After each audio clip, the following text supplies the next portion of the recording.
Right. Right. Okay. Okay.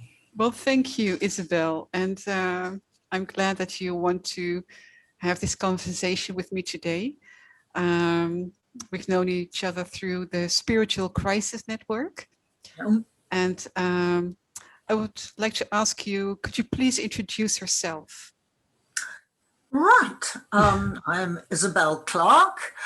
My job is I'm a clinical psychologist. I became a clinical psychologist in midlife. I trained in my 40s.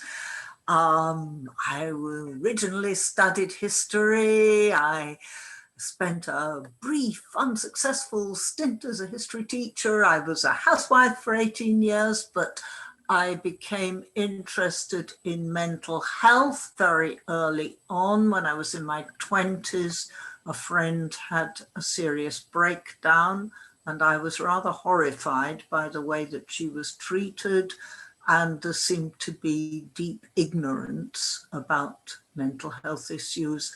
And so I, as well as sort of bringing up children and stuff, I threw myself into voluntary work and looking into that and taking a degree, psychology degree, and getting myself trained up so that I could do something about it.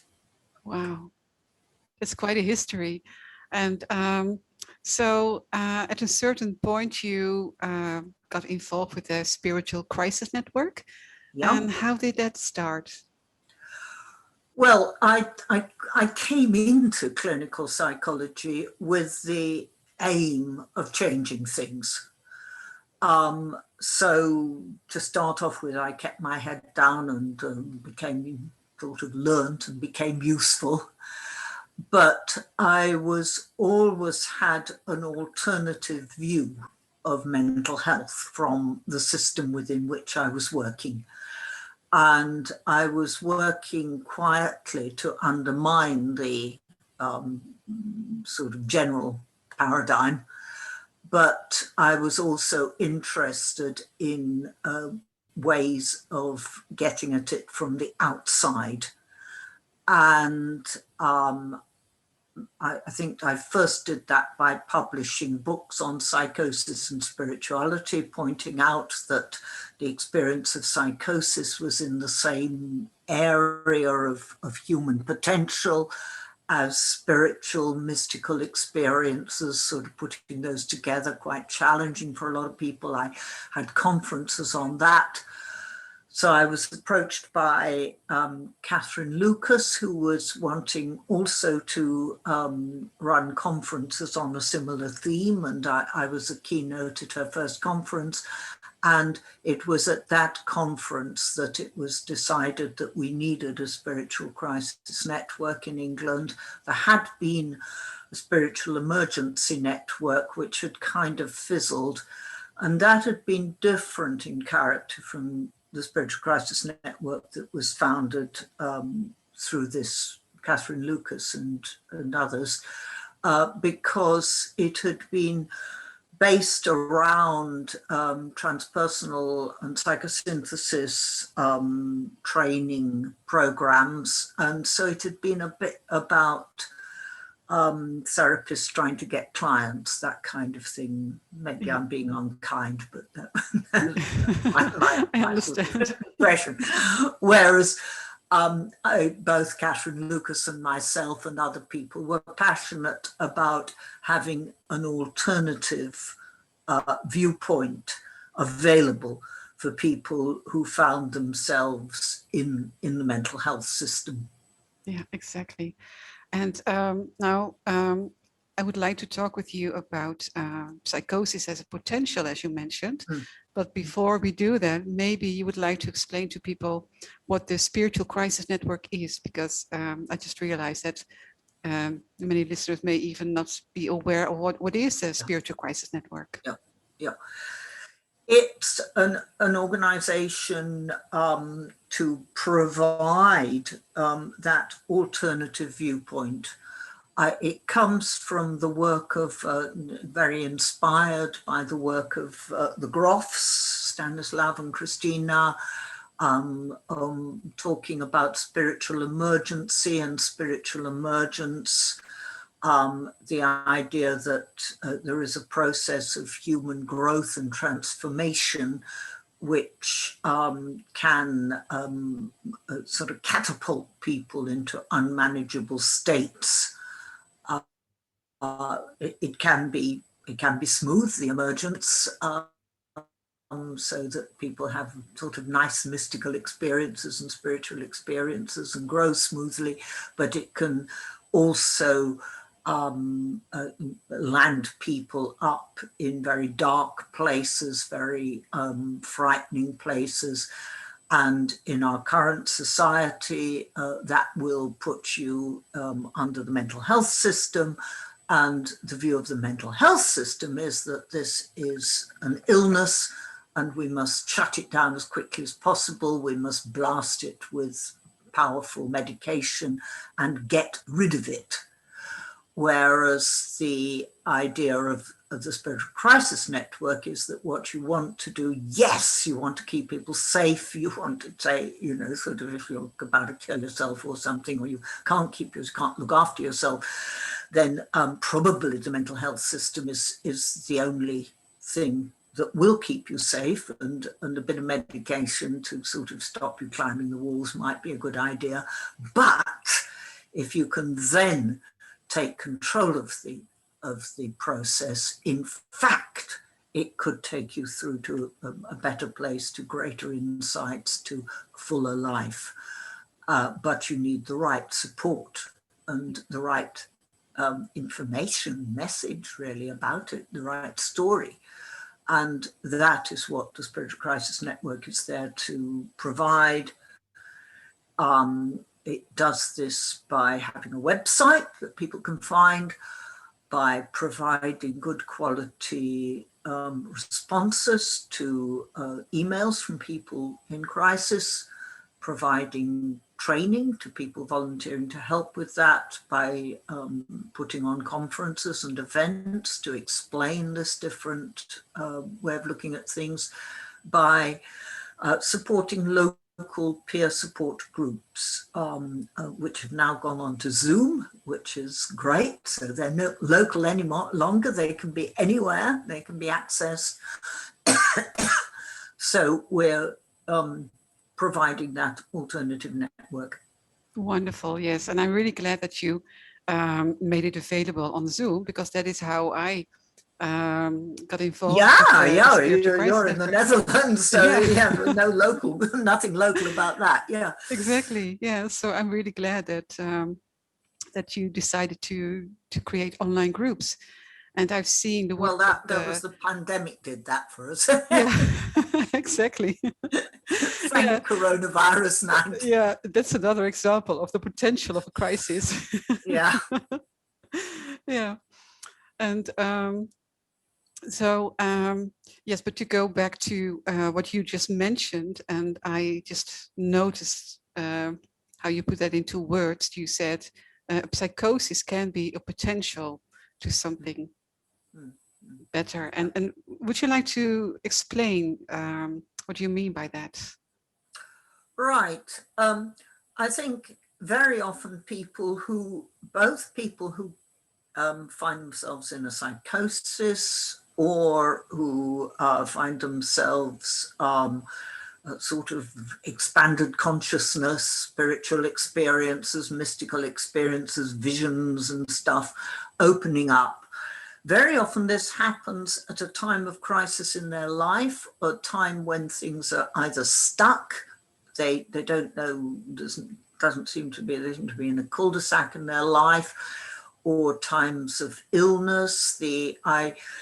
One of the reasons why I perhaps have a different perspective on all this from some people is because my original study was medieval history. I was familiar with the spiritual literature.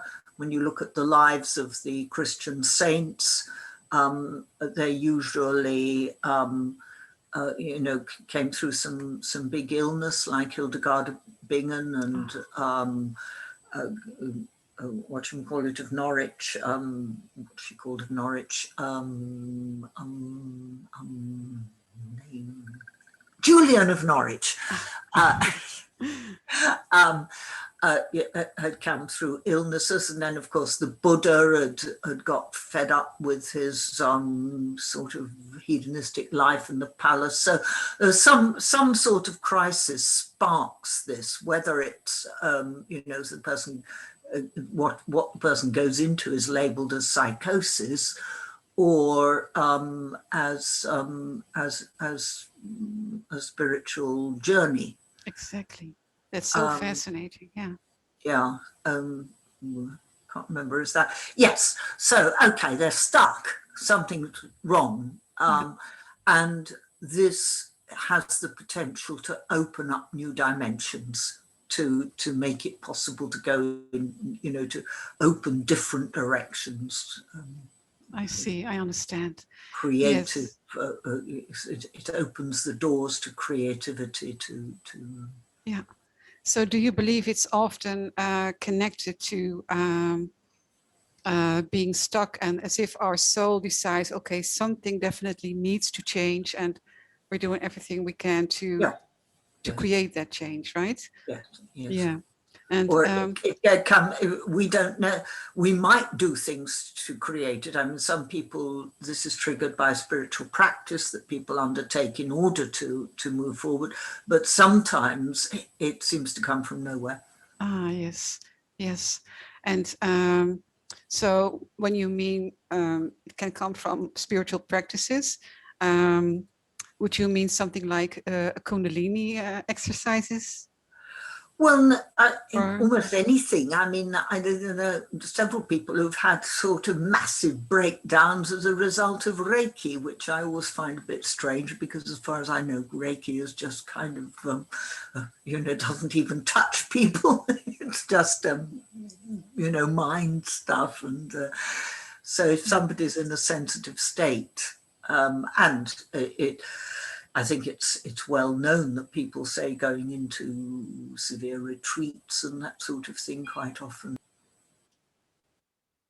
Okay, so there was just a tiny break, and that gave us the opportunity to get your book, because I would like to talk about your book, Madness, Mystery, and the Survival of God.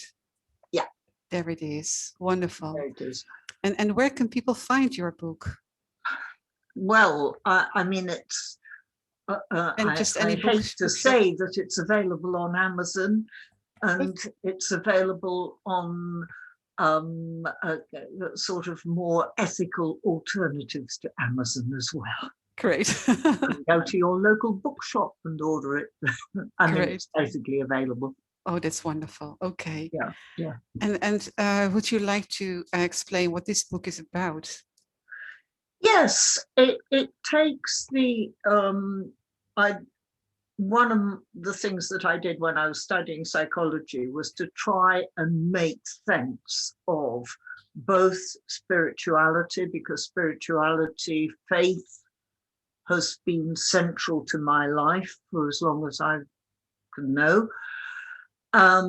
Not particularly because I was brought up in a faith, or certainly not because it was it fitted at all with the sort of atmosphere amongst intellectuals in the 1960s when I was young, and I was an intellectual, sort of young intellectual. It was not, it just was important to me. It just was a part of my lived experience. So I wanted to understand that. And I certainly wanted to understand breakdown and psychosis and things like that. So I was pursuing, in my study of psychology, I was trying to get a sense what is going on here. And the clues, I sort of picked up clues along the way in various different theories that were helpful, but ultimately came upon a model of brain architecture which pulled together a whole lot of research that had been done on sort of cognitive bottlenecks, etc., etc., which suggested that we have got two processing systems in our brains, so sort of the networks in the brain. So yeah, there's the amygdala and the campus and what have you are in there somewhere. But the important thing is what's connected to what, and what is not connected to what is probably even more important.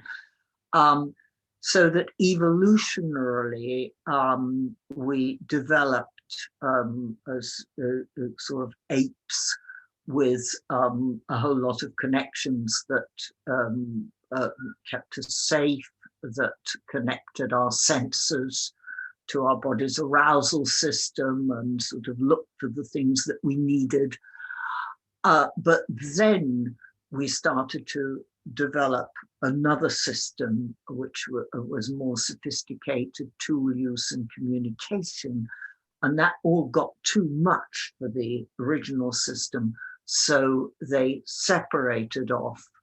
They talk to each other, but they are functionally separate, and most of the time they're communicating, but when the one that is to do with relationship and how we fit with the rest of the world becomes dominant, the lived experience of the person is different from when we are fully joined up with that verbal one, which enables us to pin things down and to do fine-grained calculation and to manage all the amazing technology and what have you that human beings have done.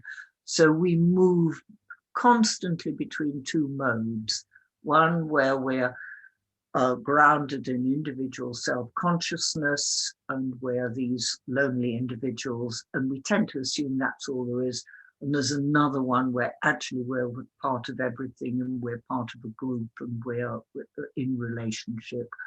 And when we really get into that place, the character of the experience starts to change and things get more wonderful, more magical, more expanded, and potentially more frightening and less manageable.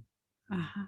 And this is what I was doing in this book, was unpacking that, unpacking it, explaining the theory as clearly and simply as I could, unpacking it through religion and myth and the story of religion, unpacking it using the stories of three people who are part of the book who have been through crises. The first one was a relatively benign emergence, but with a bit of emergency to it. The middle one, more sort of into the mental health system. And the third one was frankly batty, completely mad. Yeah. Yeah. But they sort of shade into each other. And then unpacking the characteristics of that different experience and how it plays out through the whole of human life, really, how advertisers make use of it, how it is essential for creativity, how it's important in our understanding of God and of death and all sorts of things. It's so fascinating. And while you're talking, there are so many questions that come to mind. And what I always find fascinating is like, where is the thin line between a spiritual awakening or having a spiritual experience, or when it becomes like an illness, or like, where is that line? Because I don't think there is a line. Oh, that's what wonderful. there is is whether or not the person can function adequately in the context that they are in. Yeah. And that depends on the context as well as the person. Yes.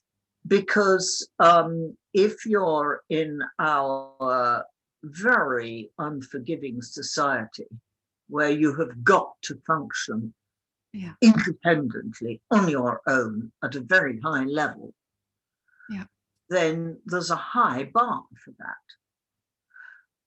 If you are, say, a monk in a medieval institution where extreme spiritual exploration is understood, and people will look after you if you stop sort of bothering to eat and that kind of thing, and will I think the sort of examples of somebody said, someone friend who's lived in India a lot, some sort of guru who spent his time lying on a bench, and everybody just looked after him, and he was felt to be terribly holy. But somebody just lying on the bench here wouldn't be regarded exactly like that. Exactly. Yeah, that's so fascinating, because I come from the quantum healing field, you could say.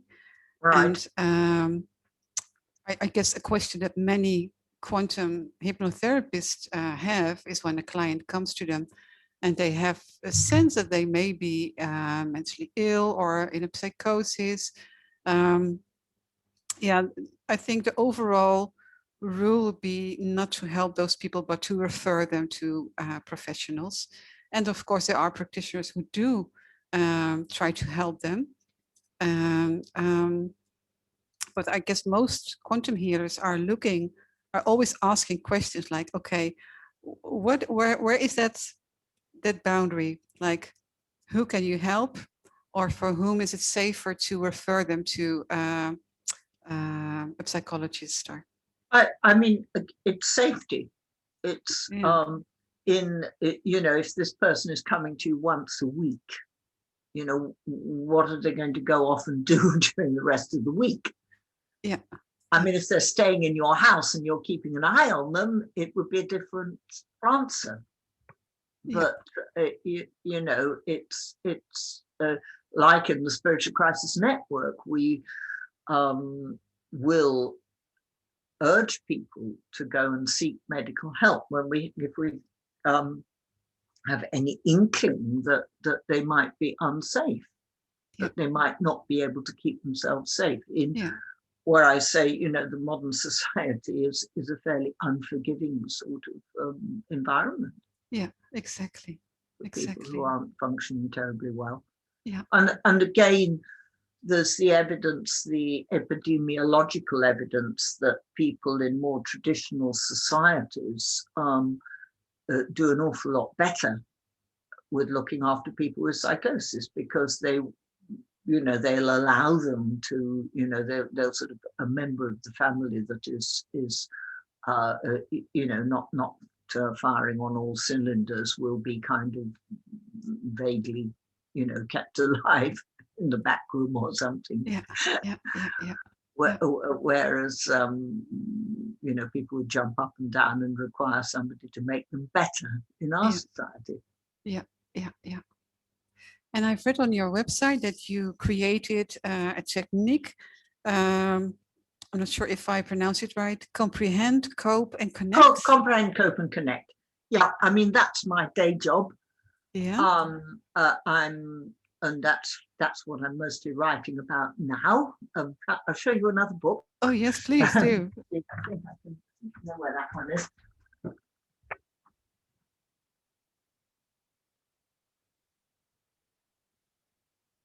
Meanwhile, I can mention a few books that Isabel has written. One is How to Deal with Anger, and another book is Psychosis and Spirituality. And this one I don't like, the first title is the publisher, Third Wave CBT Integration for Individuals and Teams. Well, I mean, it was a negotiation between me and the publisher. What I called it is Comprehend, Cope, and Connect. Yeah. And it's my approach to mental health. I said I came into mental health in order to get it done differently. and this is me doing it differently, so that the whole of mental health I look at as people trying to cope with what it feels like to be them now. So that is unbearable.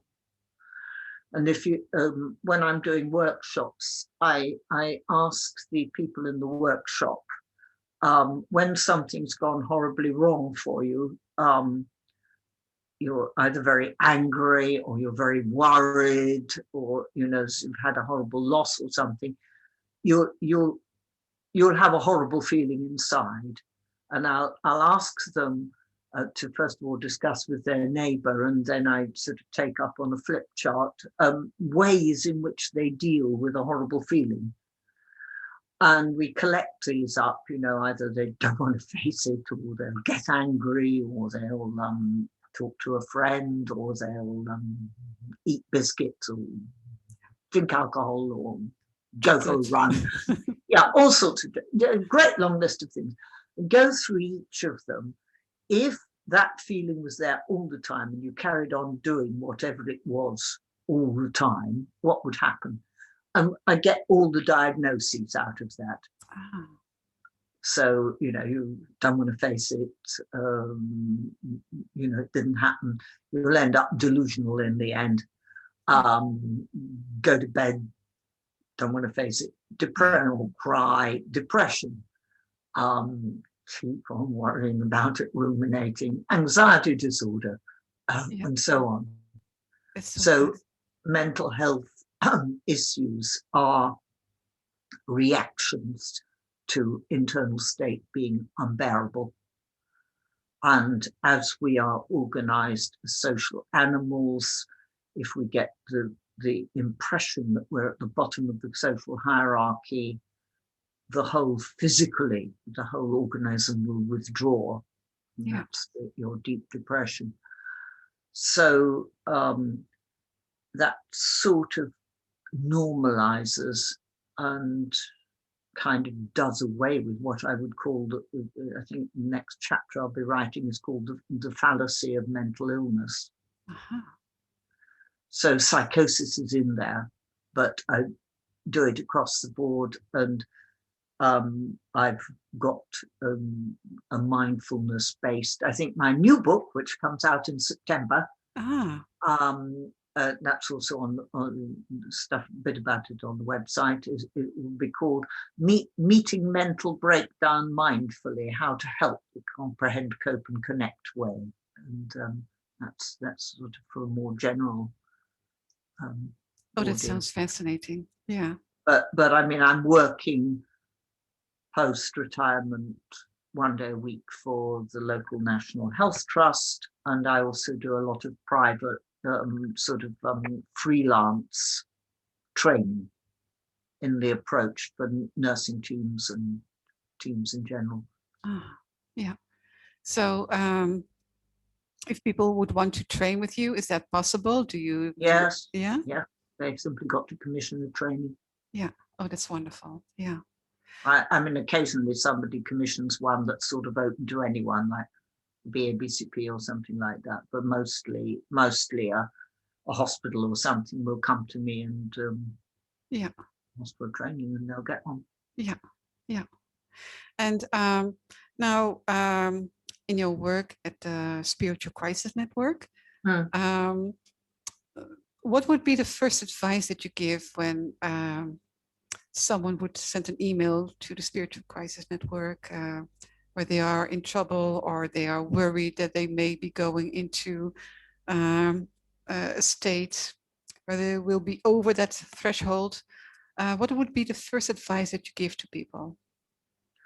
To ground themselves in the physical present, because that's the way to bring the two bits of the brain together. To be aware, it's sort of going off into your head that things go wrong. Just to notice your body, notice that you're breathing, which you will be. Notice what's around you, really notice what's around you. If you're seeing funny things, really look. If you're hearing stuff and other people aren't, notice what it's like. It's just something you're hearing, or thoughts that are insistent. They're just thoughts. You don't need to go with them. Very strong emotions. Notice what happens to your body. It's just your body reacting to a perception of threat. Might have got it wrong. So that sounds a bit like mindfulness, doesn't it? It is mindfulness. Yeah, exactly. So is this also part of the new book that you will be publishing? Yeah, well, the new book is called, has got mindfulness in the title. Yeah. Mindfulness is central to comprehend, cope and connect. Mindfulness used in a particular way. It's used, a very short mindfulness is used in a targeted way. I see. Yeah, that's wonderful. And what is your specific role within the SCN? I'm secretary. I'm the person who's been around longest. I was there at the foundation in 2005. I think everybody else has sort of come since, and a lot of people have gone. Yeah. I'm stuck in there. Yeah, yeah, yeah. And now I've heard a few people mention that they would like to become a volunteer. What would it take to become a volunteer for the SCN? Well, we run training periodically. I don't know when we're going to run the next one, but if you email in, you'll get put on a list. And also, if we are running training, we'll advertise it on the website. Oh, yeah. And we've recently, obviously, with the pandemic, we started doing the training virtually, which has worked surprisingly well over Zoom. So we'll probably carry on doing that. I don't know. So that when we've A, got enough people to train, and B, got people who can do it, we will put on a training. We've started to charge modestly for the training, though we've said we will refund that if people become sort of settled volunteers. Because we found loads of people liked our training, but they didn't become volunteers, or they didn't stick it. And we do need the volunteers. We urgently need them to keep the rota going. As we train lots and lots and lots of people, but we're always struggling to have people on our rotas. So we've changed that, but and also because people obviously value the training for itself, and if they pay for it, then they can take the training and run. You know, with no hard feelings on either side. Yeah, yeah. Well, I can mention that I did a training with you, and I started as a volunteer. Yeah. And I must say that I'm so glad that I did, and of course it's not always easy, because of course you read emails from people who are in a crisis, and you want to do your best to answer them in the right way and to help them in the best way. I always felt that as kind of a responsibility, yeah. But I've witnessed so many volunteers who were giving answers to people so heartfelt and with so much experience and knowledge, but the love behind all those answers, I think that's really rare. Really, and there have been many times that I really had tears on my eyes when I was reading the answers, and I thought, wow, I wish I had met these volunteers when I was in the crisis like 15 or 20 years ago. And it's so important to have someone who's there just to understand and to listen and just to be there and to acknowledge you that no matter what is going on, that it is just your reality. And yeah, so I think offering the chance to connect with people, I think it's so important, but also so rewarding. So yeah, I can definitely recommend people to become a volunteer, because I think it's priceless, and the reward that you get.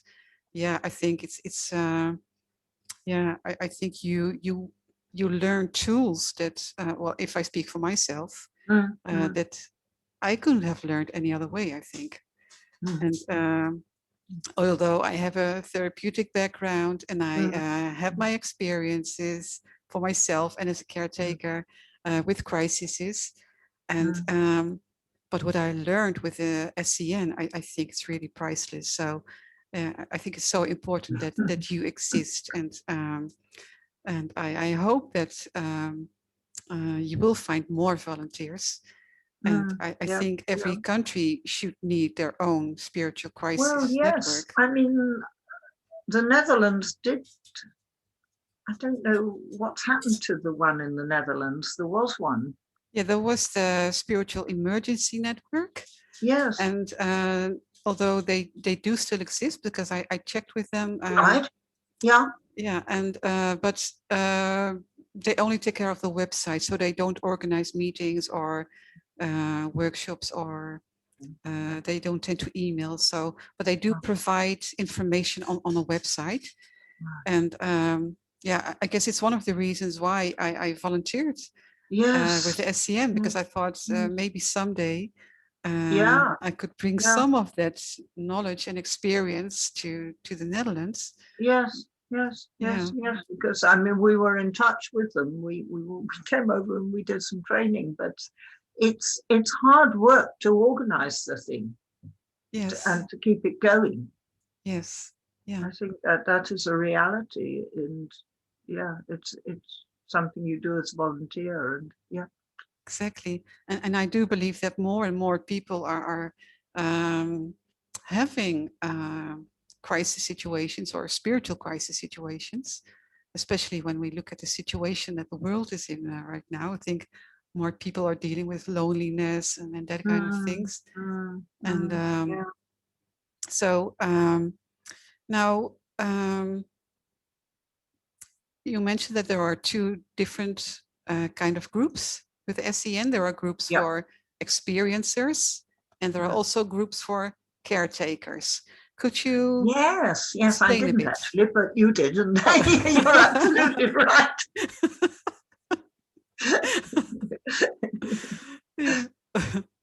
But could you explain a bit more about the difference between those groups and what it? Carers, we call them. Yeah.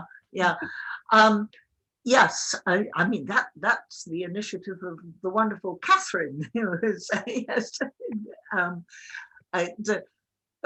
I think the emails that come into us, probably the majority of the experiencer emails are experiencers, but there is closely followed by people who are carers, who are concerned about people and trying to help them and struggling a bit, who are going through a crisis. And their needs are slightly different. And so Catherine picked up the baton and started up, first of all, a Facebook group for carers, and now a sort of full-blown kind of Zoom peer, not carer support group rather than peer support group, I guess. Yeah, absolutely. Yeah, and yeah, I think she really did an amazing job by creating that, and that's also something that's so important to be there for caretakers, because I've also experienced. In English, we call them carers. Oh, carers. Okay. Do you know what a caretaker is? No. What's the difference? A block of flats or a school, the person that sees that everything's locked up nicely and the floors are clean and really? the windows are closed. Oh. The rubbish is empty. Oh, well, I'm glad that you explained that to me. I will remember that. Yes. I imagine all these caretakers gathered together. They're usually very, there's one in each institute. Yeah. Oh, that's so funny. Yeah. So the carers, right? Carers. Yeah. Yeah. And they do take care, Exactly. Yeah. And well, it's funny, but it does remind me of something that there may be a synchronicity, because when I witness people going through a spiritual crisis, um, I had the feeling that it was their their brain cleaning up, like saying, we don't want this anymore, like we don't yeah, want these yeah, thoughts anymore, yeah, we yeah, don't want this kind of food or drugs or mm, alcohol, yeah, like we need yeah, to yeah, clear the brain, yeah, and it's like the clearing needs to happen on many levels, like mm, mm, mm. mentally, what kind of thoughts do you have, what kind of emotions need to be released. Yeah, I mean, very often because it sort of going over that threshold breaks down barriers dissolve, barriers between people, between, sort of people's thoughts seem to be public and that kind of thing, but also barriers, internal barriers, where somebody has put past trauma and sort of sealed it over, sort of managed to sort of cement it and just leave it somewhere. That gets opened up so that it can be cleansed, so that it can be dealt with, it can be looked at and let go of in a sound way. Exactly, yeah. And so trauma is probably, in many cases, a cause behind a spiritual crisis. Well, I think trauma makes it easier for people to cross the threshold between the two ways of knowing, between the sort of joined up everyday one. People with trauma, they're both, there's one of the in the book Psychosis and Spirituality, which is one I haven't, is an edited book which has got the research that is behind. It's got chapters by different researchers and people, and it's the sort of research that backs up this particular perspective. And an important strand of research there is schizotypy research, which is research into the dimension of openness to unusual experiencing. And that openness will be facilitated by trauma. And I think where people have that facilitation, also high schizotypy is associated with high creativity and spirituality. So very often the high creatives are people who've been through trauma and that sort of thing. It's both a vulnerability and an openness. That's so fascinating. So I would be curious how that would work in the brain. Like, would it be part of the same area in the brain? Well, as I say, I'm not so interested in bits of the brain. I'm interested in connections between bits of the brain. Yeah. So I think actually, sort of rather think that's kind of where it's at. Yeah. Sort of what connects with what. Yeah. And do you think that the connections between those areas of the brain can be, how do you say that, emphasized or strengthened or built due to exercises, or can it also be done through food or medication? What is it that creates that connection?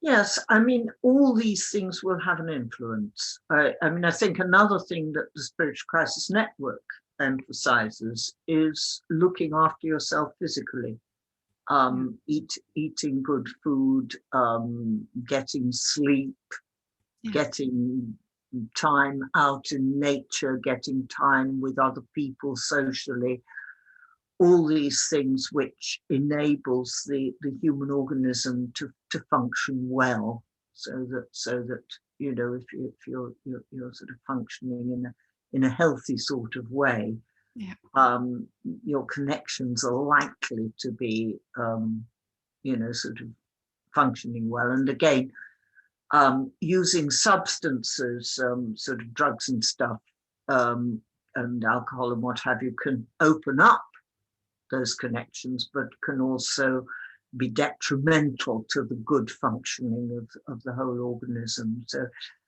a lot of this is a matter of balance. That a lot of things are, you can't say you must go all in that direction or all in that direction. It's more a matter of getting it right, and which again I think is true with food, really. I mean, apart from avoiding processed foods, I think you want actually a bit of all the different sorts of basic, good, fresh foods. Yeah, makes a lot of sense. Yeah. And that also reminds me that when you were talking about that balance and that substances can open up, but it can also create people to get over that threshold. I've noticing that many people for the last years are exploring different type of psychedelics, like mushrooms or like ayahuasca, that kind of thing. I'm always I'm not a big fan of that personally, because I have nothing to do with it. No, I've seen people having bad experiences with it. So, and I know that also there are people who have quite spiritual experiences. So and there is a long history within religions and what have you of the use of substances, but usually the use of substances in controlled ritual situations. And I think it's pointed out that the way the people controlling the use of substances in our society are very often sort of drug cartels and what have you. You wouldn't really trust to your soul. And exactly, and that balance. I guess people should know that when someone's life isn't exactly in balance, that there is the risk of going over that threshold by using this type of medicine, alternative medicine. And is there anything that you would like to share with listeners and people watching this video? I think we've gone through a lot, haven't we? Good luck with your spiritual journey. And well, maybe you could mention your website. Yes, I mean, I've got a website, which is myname.org, and I've got various resources and news about if I am talking somewhere or something that's generally open, I usually get round, or I'm giving a workshop that's open to everybody, which doesn't so often happen. Though, if anybody out there wants to organise one, then do invite me. I'm always very happy to sort of talk at places and stuff. Wonderful. So that is isabelclarke.com and .org actually. .org. Oh, so you see, it's great that you mentioned it. isabelclarke.org. Yes. Okay, great. And the website of the Spiritual Crisis, is that also with .org, or is it? No, it's .uk, Spiritual Crisis Network .uk. Great, Spiritual Crisis Network.uk. Okay. And well, I want to thank you for having this conversation with me, and I'm glad that you shared. I've enjoyed it. And I think many people can will be pleased with everything that you shared about your books, and and I hope that people who are thinking about becoming a volunteer for the SEN, that they will have a look at the website, and if you are thinking about doing the training to become a volunteer, then do send an email to the Spiritual Crisis Network. So thank you, Isabel, and thank you for your time, and until we meet again. Bye. Bye. Okay. Patricia, see you and Bye. see you. Bye.